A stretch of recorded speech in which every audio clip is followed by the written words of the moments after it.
Well, I need a new roof and some siding fixed and just a lot of cleanup with the trees. Kathy Felker's Stevensville home still needs some work, but things are slowly improving in her Bay City neighborhood after an EF2 tornado came through last Monday.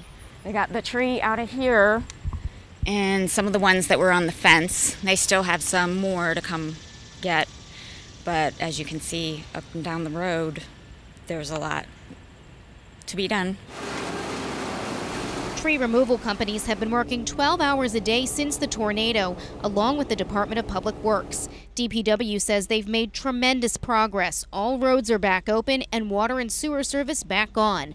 But they'll continue collecting trees and debris from homeowners. All they have to do is bring it out to the street, pile it up in segregated piles of brush and trees, and we'll come by and pick it up. Or the residents can certainly bring that to us if they want to bring it down to the transfer station on Bats Neck Road themselves. The DPW expects it will take another couple of weeks to finish removing all the debris. The total cleanup, including repairs, could take months or even years. Residents like Kathy Felker are thankful no one was injured and that her home is still livable. I'm grateful. I fared a lot better than a lot of people. County officials are holding a meeting on Wednesday at 7 p.m. at Mattapique Elementary School for residents who are affected to tell them what help they still need to get back to normal.